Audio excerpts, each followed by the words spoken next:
Welcome to the Festival of Storytellers.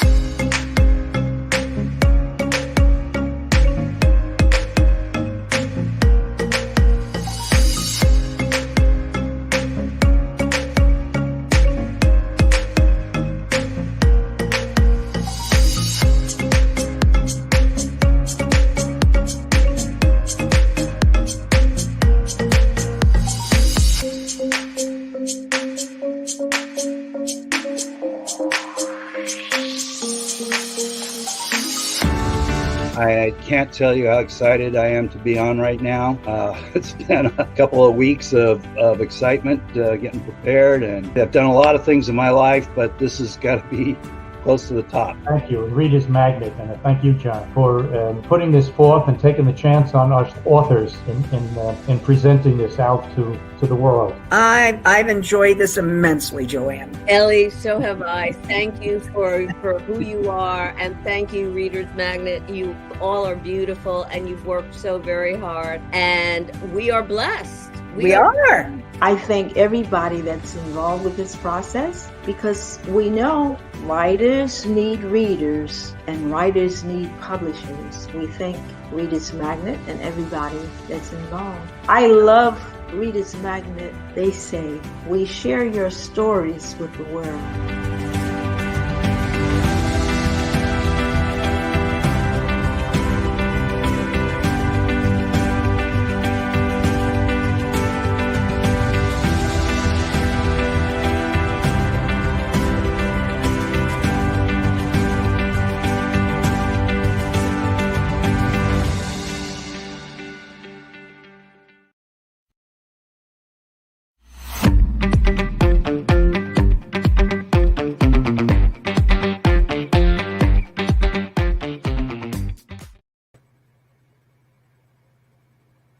Good afternoon. My name is Sandra BIRCHFIELD, and I am here thanks to Reader's Magnet, and hope that you've enjoyed the sessions you've attended so far, and that you will find out about some wonderful literature that's out in there that are the works of these fine people. It's been an honor to be a part of this organization, and we've worked hard to present things so that it's easy to get to and easy to look at, and questions automatically are turned toward the author, and the author has the good answer to tell you all about the works that he or she has done. So we hope you enjoy the program today. We're going to be about 30 minutes talking a little bit about the books that we've published and how we're using them and how the idea came to be. It's not every day that you write a book. I was in my 40s, I guess, when I wrote the first one, and I've been an educator all my life. I knew I was going to be a teacher when I was in the second grade. I told my second grade teacher, I'm going to be a teacher when I grow up. And that's what I've done. I've been an administrator. I've been a teacher. I've been a counselor. I've done several different things and been so blessed in my profession and everything that I've been able to do. The first book that I wrote was called Who Are Those People Back There? And it's taken from the 50s. It's a true story. Everything in it is true. And I tried to tell it like it was without being real wordy about the story. Because small children, they like to get to the heart of the story. They like to understand the story and get to what's the meaning of this story? How did this happen? Why did it happen? Those sorts of things. And these are things that we need to pay attention to. Like, are they listening? Are they paying attention? Are they asking questions? Because this is how they learn about history. This is how they find out about these things. And my book, Who Are Those People Back There, and Why Do They Have Different Skin and Different Hair, was actually taken from me riding the bus with my mother. When we were little, we didn't have a car, and we'd go shopping over in Kingsport, Tennessee, and the only way we had to get there was to ride the bus. And my father rode the bus to work over to Tennessee in Kingsport, Tennessee. So the bus would have different races on it, because their community, even though it was partly integrated, it was mostly segregated, because we had a section up behind the courthouse that was called Colored Town, and that's what everyone referred to it as. And that meant that you didn't go to white schools, you didn't go to the theater and sit downstairs. That meant that you didn't get your food through the window like everyone else. And that meant that you sat in a closet and waited for your turn to pick out your shoes to wear to school or to church or wherever you were going. All this happened when we were just little kids in the 50s and 60s. I was born in 1950, and about 55, 56, those years, things started kind of being known a little bit more and talked about a little bit more. And then when I entered the 9th grade in 64, the integration took place, and the law of the land was we're going to integrate. So they came, the black children were bused. They came from Kingsport, Tennessee, because they were attending a school called Douglas over there. They rode the bus about 15 miles every day from Kingsport over to Douglas to go to school, when the schools that we went to were 2 miles, maybe a mile or two away. And they were having to be bused back and forth every day to attend school. So this was a little out of whack, because we all have the privilege, we should all have the privilege to be able to ride the bus and gain the respect of our friends and other people, neighbors, and all work together to have this accomplished. The book tells about my grandmother. Her name was Goldie, but everybody called her Granny. And Granny is the name that she had, and that's the name she'll always have. And Granny lived in Colortown. She didn't want to live anywhere else. She liked it there. She had plenty of friends. They liked her. It was a wonderful situation. We go over there on Sunday afternoons and have dinner with Granny and all the children, and we'd play together outside, and it was a wonderful experience. So when we got integrated in my freshman year in high school, it didn't appear strange to me that we had people with a little bit of different color skin and different hair than what we were in our classroom. We enjoyed it, and I had several friends. We got a librarian that worked at the school. We had one teacher, and we had about 12 to 14 students when we first started the school, when we first started the year of the school. And it wasn't easy for some of the children, because things were happening at night out in the darkness, and we didn't know about all that. Our parents answered our questions and kept us informed about what was going on, but we didn't deal with those sorts of things because they tried to protect us. The next book that we worked on, and my friend Carol Grace and I worked on, is a curriculum book. It's for elementary guidance counselors, and it's called The Little Giant Teaches Big Lessons. And here's the giant family, some of the members of the group. And this is the book that the counselor or the teacher has. Teacher could use it too. It's standards, all the guidance and counseling standards, which are pretty much the same from state to state. So you have those, you have activities, you have stories. This is a storybook that each child has if they order the kit. If they're in the classroom, the teacher may just order a few and have them in the library for children to look at. But this tells the stories about each one of Manners, is a little boy's name. This tells the stories about how Manners helps his siblings to become tolerable, because they were not tolerable. They were always looking for trouble. The girl and his sister was called Puller of the Hair, and she liked to pull hair. And so Manners teaches her how to use the computer, and she's very happy until she starts using Facebook the wrong way and causes a lot of problems.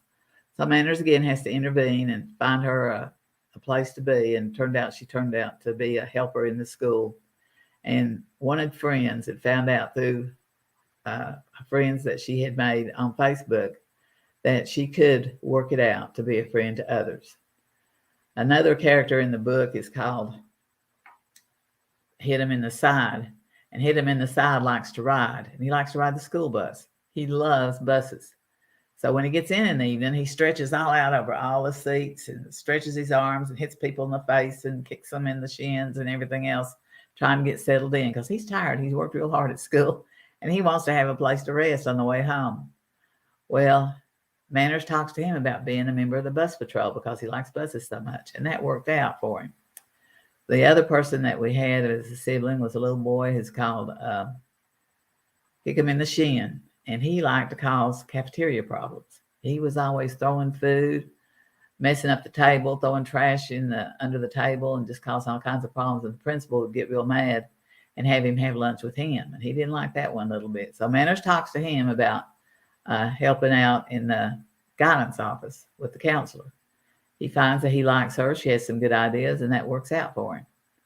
The last sibling is called Fisticuffs. Fisticuffs wants to join a gang. He thinks he'd be so cool if he could get in a gang. So Fisticuffs is taught by Manners that he should be working out on the wrestling team too, so that he could learn how to wrestle and be popular and be a member of the wrestling team. And Manners' mom and Paul just shook their heads at all the kids they had. They didn't understand why they were the way they were, but they were okay. Now, this one is not through Reader's Magnet. It is through Marco. Marco is guidance and counseling products, and they have more of that line in their genre. So what we did was we gave them the title, the copyright to the Manners series, and I get a portion of the profits, which isn't very much. Books don't sell for very much, but if you could ever find a way of selling a lot of them together, you do all right. So that's Manners Teaches Big Lessons. The next book we did was kind of a fun little book, and I couldn't put my hands on it right at the time we got ready to go live, so I'll just tell you a little bit about it was Thanksgiving 2 years ago that our pastor was giving a sermon about being grateful. He said we all should be grateful, and a lot of times we aren't. We complain at Thanksgiving dinner that we're having turkey instead of ham, or we're having ham instead of turkey, or we didn't get to watch the football game because we had to help with the dinner and do some repair work outside. All sorts of things come up, and we're grumbling all the time. Well, the book's about opossums. I decided to do a little animal book. So the opossums are having trouble in their tree where they live because everyone's grumbling, they're short-tempered, and they're just causing all kinds of problems. And Father Possum can't figure out what the problem is. He said, "What's wrong with you all? All you do is grumble all the time. Grumble, grumble, grumble. I don't want to hear any more of it." Well, the family decided after a few days it wasn't going away, so they decided they would go and check out their home. And when they did, they found out another family of possums had moved into their house, into their tree trunk, their home, and was causing all kinds of problems. Everyone was fussing and grumbling and hitting each other and taking the toys away from each other and just doing awful things. So they had to work it out, but they finally did, and everything came out okay. The next two books, I've done 5 altogether. I've done a couple of articles for Principles Magazine and things like that also, but I've got 2 more books that I've done. And the one that's coming out very soon is called Nobody is Somebody.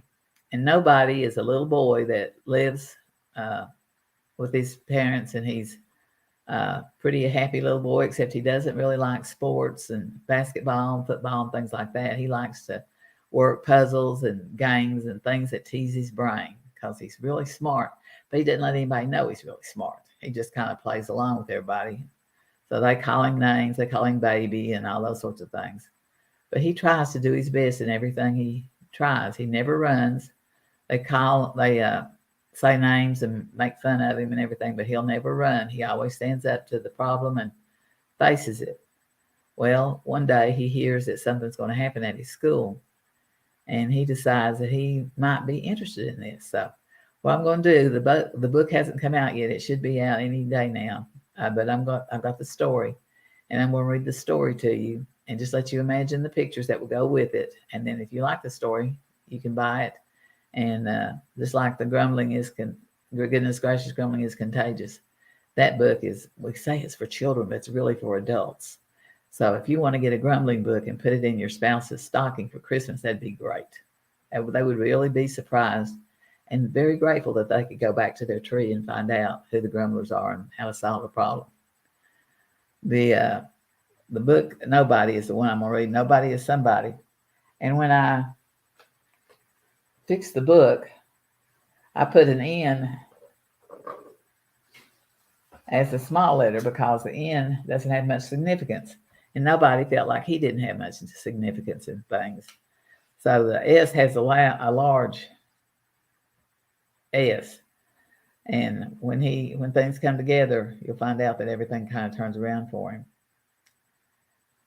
So if you'll just be patient, I'll read the story and hope you enjoy the story and hope you end up buying the book, because it would be really good to have in the classroom to teach children that they don't have to be strong and muscular and real athletic in order to be popular and to be successful. And that's what we want, is there nobodies to be successful. I dedicated the book to my 4 grandchildren. And I said, for my grandchildren, Levi, Benjamin, Josie, and Sophie, pay attention. Pay attention to the nobodies of the world. I have a question here. Let's see what it says. And how did I happen to come up with the names for the characters on my manners book? My imagination. I had when I was assistant principal, there was a girl every morning. She got off the bus, came in the lunchroom where they had to wait till they went to their classrooms, and someone had ended up on the floor. She just took the hair of their head and threw them down, and the others I just kind of made up. That's the fun of writing, is you can use your imagination and come up with silly names and crazy names. The trouble that I have with the Marco copyright is that I probably won't be able to do any more stories about the little children, because copyright laws say that now they have the copyright and I wouldn't be able to afford to buy it back. But I would like to have the copyright so I could write some more stories about Manners and how he helps out fisticuffs and hit him in the side, kick him in the shin, and pull her the hair. So maybe one day we will get the rights back to it. Who knows what happens? This world's so crazy, anything can happen. And I can write some more stories about that group, but it's just thoroughly just my imagination that I used. And that's one reason that I wanted to get the rights back so I could do some more stories, is I don't think I could make up any more names like that. I put for my grandchildren, pay attention to the nobodies of the world. There was once a boy named Nobody. He lived in a small house with everybody. Children teased him and made fun, called him names, but he would not run. I'm sorry I'm having to turn my head sideways to you, but it'll work out since we're just doing the narrative. One day, while going through a drawer, he found something that made him fall to the floor. Nobody had been looking for his favorite toy when he found special papers for a little boy. Adoption papers was what it seemed. Was this real or just a dream? We should have told you, said Ma and Pa, as Mom and Dad began to talk. Before we knew it, you could walk. All our love we give to you day and night. We treated you well and did what was right. We did not tell you, but we were wrong. You are one of us, and this is where you belong. Nobody decided to go to the gym and play. It was not his favorite place to stay. He felt as if his heart he felt as if he had not been trained. He liked games and puzzles, things that teased his brain. One day, Nobody went outside to play. The coach was there, and he heard him say, "Hey, Nobody, let's play some ball." Nobody wanted nothing to do with that at all.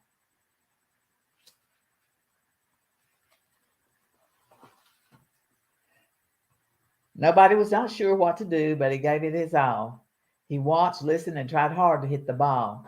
It was not the greatest hit he had ever done, but he had to admit it was fun.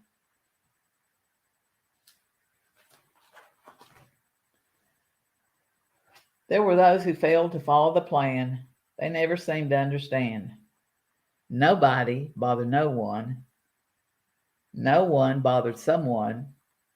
Someone bothered somebody. And somebody bothered everybody.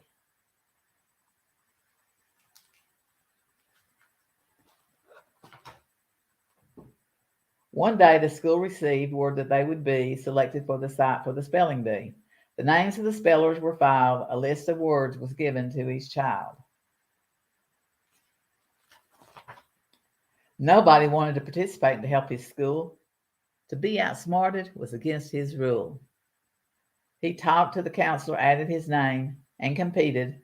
No one, someone, somebody, and everybody could not believe it. Nobody became somebody as he spelled word after word. The news around town was, "Have you heard?" Students gave nobody their words of praise. Then louder shouts of cheers were raised. Nobody had found what must be done. Put in practice what you have learned. This story is real and you know it's true. How nobody becomes a somebody is up to you. And the main thought about that lesson about nobody is somebody is just be me. Just tell yourself every morning when you get ready to get up, today I'm going to have a great day because I'm going to just be me. I'm going to have fun, enjoy the things that I love to do. And I've made lots of friends by winning the spelling bee. So I'm real excited about getting to school. So I hope you buy the book. I hope you like the book. The next book that I have, is the last one that I've written. It's called Get Well Quick, Hospital for the Sick. And this, as you can guess, it was during the pandemic. I had a friend of mine that came to me and said that her friend had a grandchild who was not eating, he wasn't sleeping, he was crying all the time because she was worried about Grams going to the hospital. So my friend asked me, said, "Aren't there any books for children that are about to go to the hospital, or tell them something about them so they won't be so afraid and so scared and so worried?" I said, "Well, there used to be one. I remember reading one a long time ago, but I haven't seen one recently." And my friend asked me if I'd write one. So I started working a little bit on it, and it developed, and now it's ready to be published too. And the hospital stay for the Grams was successful. The little girl felt good. I gave the part of the draft to my friend to read to the little girl, so maybe it will help her. And the pictures are all done in color and bright. The hospital's bright and shiny and clean looking. And I really did enjoy doing this book because it had a purpose. It had a purpose of removing something that the little girl didn't know about, which is fear, because she had never seen it, and never been inside a hospital or never seen a hospital. So I did the cover picture of an ambulance in front of the hospital, and Reader's Magnet did the other pictures for the book. So it should be out by about the middle of December, and the Nobody book should be out around the same time, maybe a week or two earlier. They are very busy at Reader's Magnet, but it's an organization worth being a part of because they do work. They do get things done. They don't just put your book back on the shelf and never call you or communicate with you. If more people would communicate and be better communicators about the books and publishing and everything like a Reader's Magnet, then we would have more books out and reading would be a lot more popular. The pandemic brought reading back into sight for people because they got the books down off the shelf in their homes.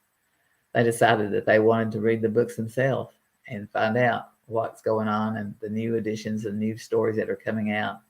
You know, even if a child hears 3 pigs and 3 bears and all those sorts of stories that we grew up, the fairy tales, then they will have been successful.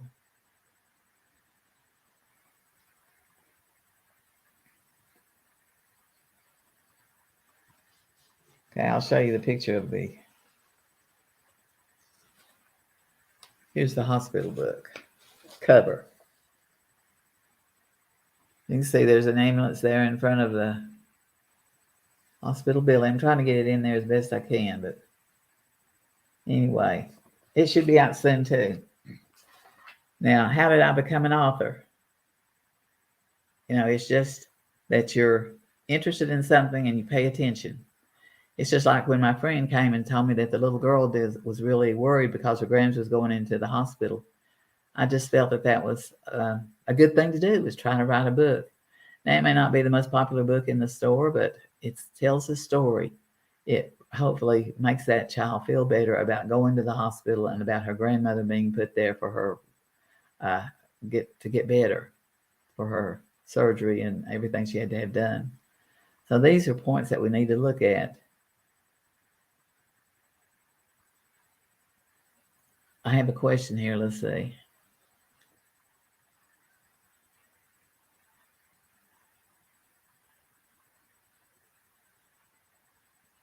I'm glad you like that. Someone wrote that we are an inspiration to children, and it's good that we should put as a dedication that we never leave out that don't ever forget the nobodies of the world, because the nobodies, if you look back in history, are the ones that have done great things. that's not to say that everybody can, but everybody's a lot of people.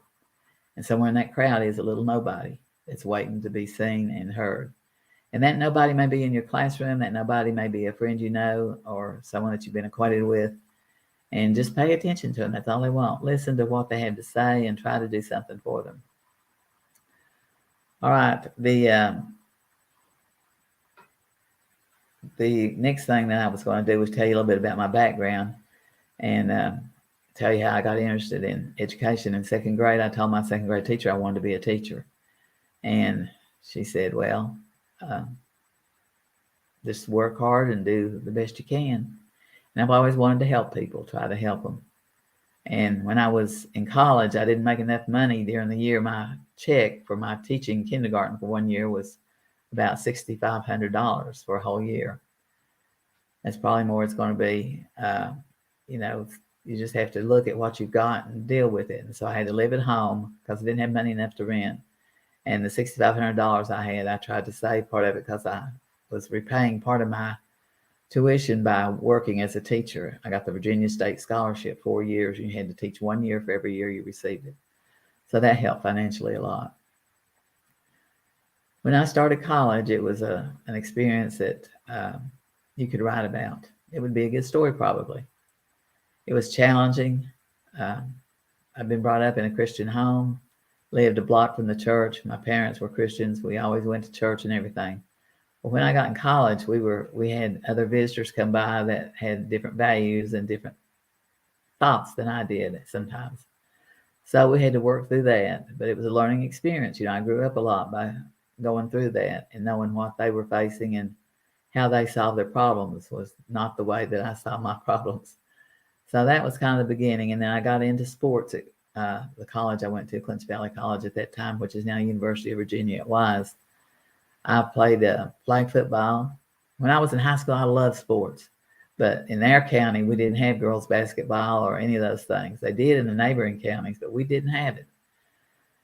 So when I got in college, I just kind of played everything. I played intramurals and extramurals, and I played flag football. I played basketball, softball, volleyball, and I think that's all.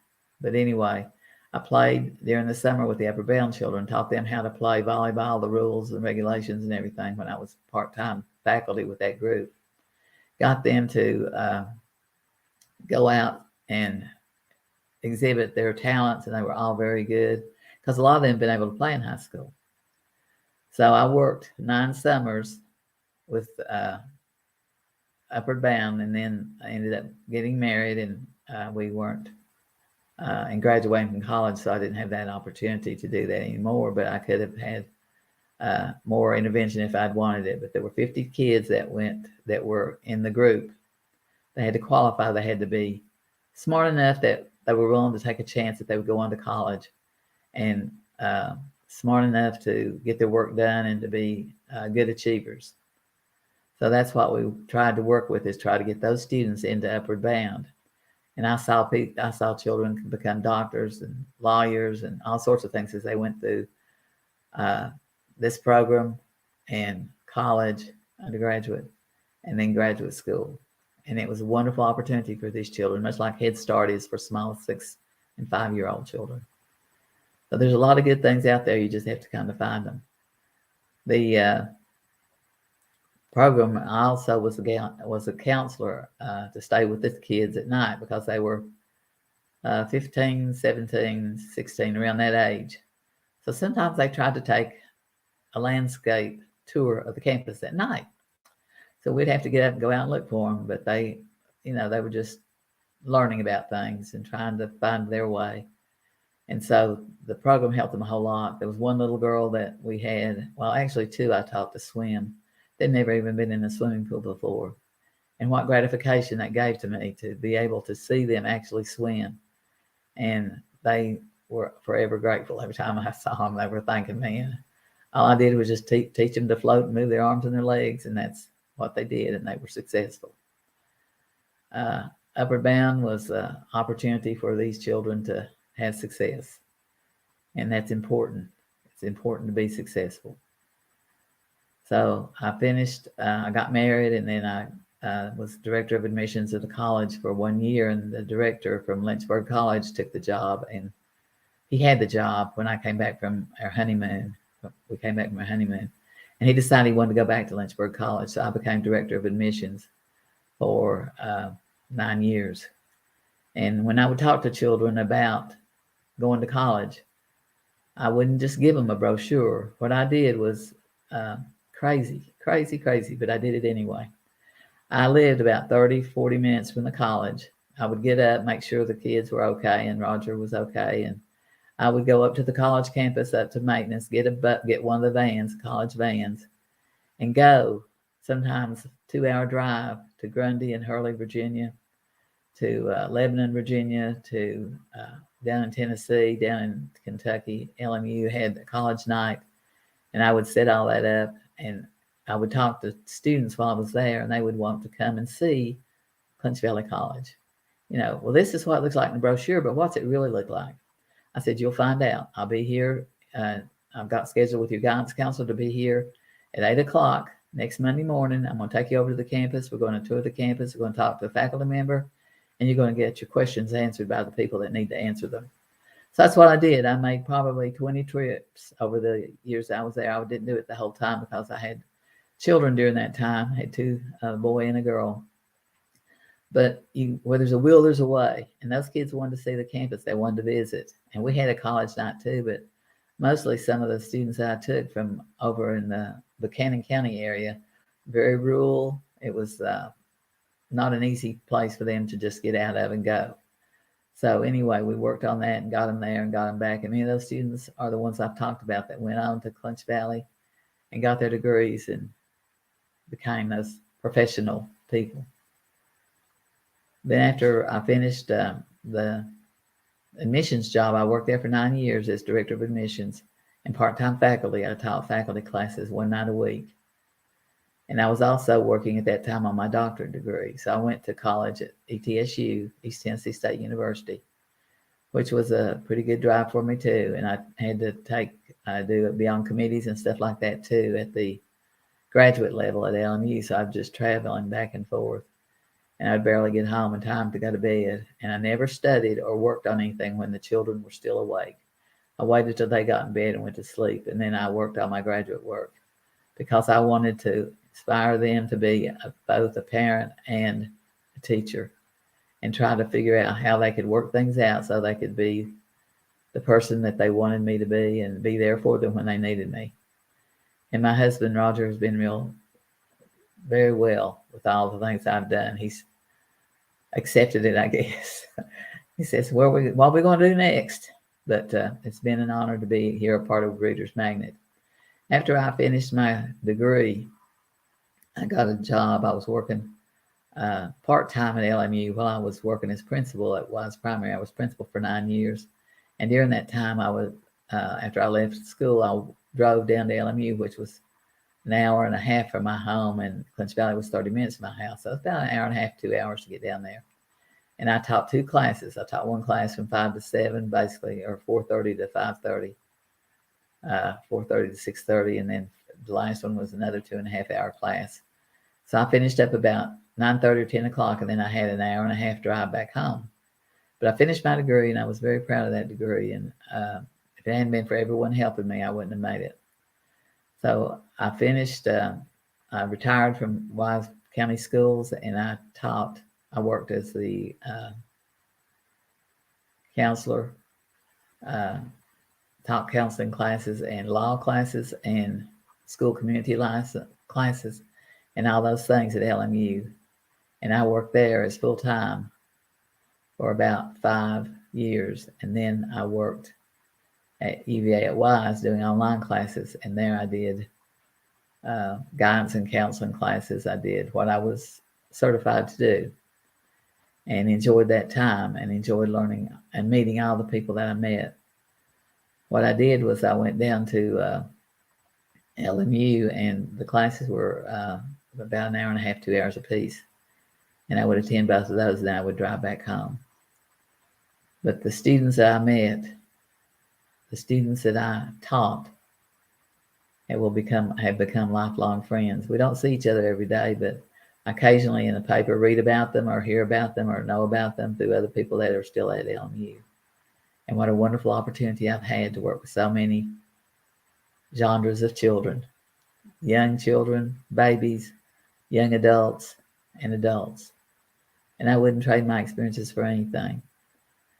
The next thing that we did was that when I was at Wise Primary, one of the things we did was we built a gym thing through Leather and Associates out in New York. They came down and guesstimated that we could build a real nice plant for the kids to play on for about $70,000, $75,000. So the banks, they saved pennies. The whole community got involved. We had over 1,000 workers come and help us fix that playground. The football team from the college came out. The coaches came out. And when it was all over and done with, we paid $142,000 for that Leather and Associates playground. And we didn't owe a cent, not 1 cent. And Wise doesn't have that much money. It just multiplied. I don't know where it came from. Someone must have had pennies in their loafers or something. But anyway, we were successful in that endeavor, and I forgot a few other little things like that I've done in my lifetime. But the time is up, and I must go. It's time for someone else to come and steal the show. So I appreciate your time, and I hope you'll buy some of my books and encourage others to do so. My hope for the hospital book is for physicians, first responders, nurses, doctors' offices to put the books in their offices, to buy an extra 10 or 15 to send home with a child that's going to have their tonsils out in the hospital, just to help reassure them that the hospital for the sick, you get well quick. Thank you very much.